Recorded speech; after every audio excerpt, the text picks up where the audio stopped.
안녕하세요. 불독남입니다. 오늘 이 시간에 만나볼 경제학자는 프랑수와 케네와 프리드리 리스트입니다. 먼저 이 두 명의 경제학자들에겐 한 가지 공통점이 있는데요. 자국 안에서 일어나는 특정이건 일반 산업이건 국가가 나서서 보호해야 한다는 것이죠. 그것이 작게는 농업인들을 위한 제도가 될 수 있고, 크게는 무역 시 관세를 내야 하는 보호무역이 될 수 있다는 것입니다. 먼저 첫 번째 인물로 프랑수와 케네를 만나보겠습니다. 프랑수와 케네는 중농주의를 창시했던 인물입니다. 중농주의란 국가의 부는 농업에서만이 창출된다고 보는 입장을 말합니다. 즉 상업과 공업보다도 농업이 제일 중요하다는 것이죠. 그렇다면 왜 농업을 상업과 공업보다도 더 중요하다고 말한 것일까요? 그 이유는 농업만이 잉여 생산물을 남길 수 있다고 보았기 때문입니다. 예를 들어 보겠습니다. 한 알의 씨앗을 심었더니 이후에 나무가 되어 많은 열매를 맺었다고 생각해 봅시다. 이런 경우 생산 비용인 한 알의 씨앗 값을 공제시킨다 해도 남은 잉여물들의 값은 크게 나옵니다. 반대로 상업, 공업은 농업과 같이 생산 분야가 아니라 가공 분야라 할 수 있는데요. 다시 말해서 상공업은 구입한 원자재를 가지고 가공하여 재화를 만들어냅니다. 그런데 문제는 상품을 팔았을 때 얻어지는 부가가치세에서 원자재 값을 공제하면 남는 게 없다는 것인데요. 즉, 부가가치세와 원자재 값이 서로 상쇄돼 버린다는 것입니다. 결국 프랑스와 케네가 하고 싶었던 말은 농업만이 순생산물, 즉 잉여 생산물을 창출할 수 있다고 보았던 것입니다. 사람의 몸의 혈액순환이 심장에서 비롯되듯이 마찬가지로 국가 부의 순환은 농업에서 비롯된다는 말을 하는 것이죠. 이러한 프랑스와 케네의 사상은 국가의 계급을 나누어 설명할 때도 나타나는데요. 그가 말하는 세 가지의 계급이란 생산 계급, 지주 계급, 비생산 계급을 말합니다.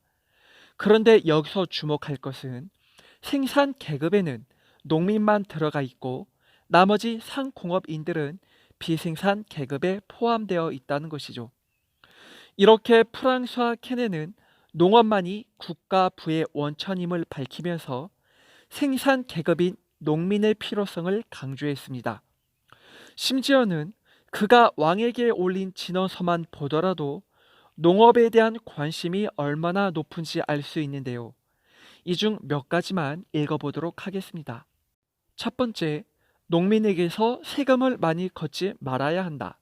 두 번째, 농촌의 경작자, 즉 농민이 사라지는 것은 국가의 부가 유출되는 것과 같다. 세 번째, 높은 농산물 가격은 농민, 지주, 국가의 이익이 된다. 네 번째, 농업만을 보호하고 나머지 분야는 자유방임에 맡겨야 한다. 이렇게 간단히 몇 가지 조항들만 읽어봤는데요.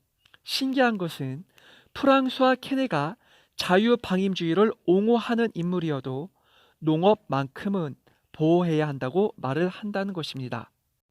이제 다음으로 만나볼 인물은 보호무역을 주장했던 경제학자인데요. 바로 프리드리 리스트입니다. 프랑스와 케네가 농업만을 보호해야 한다고 말했다면 프리드리 리스트는 모든 분야에서 보호무역을 주장했던 사람입니다. 그도 그럴 것이 그가 속해 있던 당시의 독일은 지금과 같이 통일된 제국이 아니고 여러 영방이 독립국가로 분산되어 있던 시절이죠. 그리고 농업이 주 산업이었던 프로이센은 자신들의 농작물을 싸게 수출할 수 있도록 관세 동맹의 관세율을 낮게 설정한 상태였는데요. 문제는 낮은 관세율 탓에 저렴한 영국 공업 제품이 싼 가격 그대로 독일에 들어온 것입니다. 아까도 말했듯이 프로이센은 주 산업이 농업이었기에 공업이 약한 상태였죠. 그래서 프리드리 리스트는 자국 산업에 대하여 보호 관세 및 산업 보호 정책을 펼쳐야 한다고 주장했습니다. 단, 자유 방임이 될 수 있는 조건에는 두 국가의 산업이 동일한 발전 상태일 때만 가능하다고 말을 했습니다. 프로이센과 영국의 공업은 상당한 발전의 차이를 보이기에 자유 방임을 해서는 안 되는 타당한 이유가 생긴 것이죠. 이같이 프리드리 리스트는 경제를 말할 때에 어떤 학설의 근거를 두고 말한 것이 아니고 그 나라의 역사적 배경과 국민의 특수성에 맞게 고려한 상태로 보호무역을 언급했습니다. 역시 역사학파다운 모습이죠. 이제 마무리 짓도록 하겠습니다. 오늘 만나봤던 프랑스와 케네는 중농주의의 창시자로서 국가의 부는 오직 농업에서만이 창출된다고 했습니다.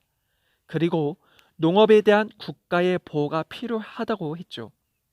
그런데 보호의 개념을 농업에만 국한시키지 않고 전 분야로 확장시킨 인물이 있습니다. 그 중에 프리드리 리스트가 있는데요. 그는 그 나라에 맞는 배경과 특수성을 고려한 역사학파적 관점에서 설명한 인물입니다. 그는 자국에 맞는 배경과 특수성을 살펴보고 보호무역을 주장했죠. 그리고 그가 생각하는 자유방임이 될 수 있는 전제 조건으로는 나라 간의 산업이 동일한 발전 상태일 때야 가능하다고 말을 했습니다. 자, 이렇게 해서 오늘은 프랑스와 케네와 프리드리 리스트 두 명의 경제학자들을 살펴보았습니다. 지금까지 시청해 주셔서 감사합니다.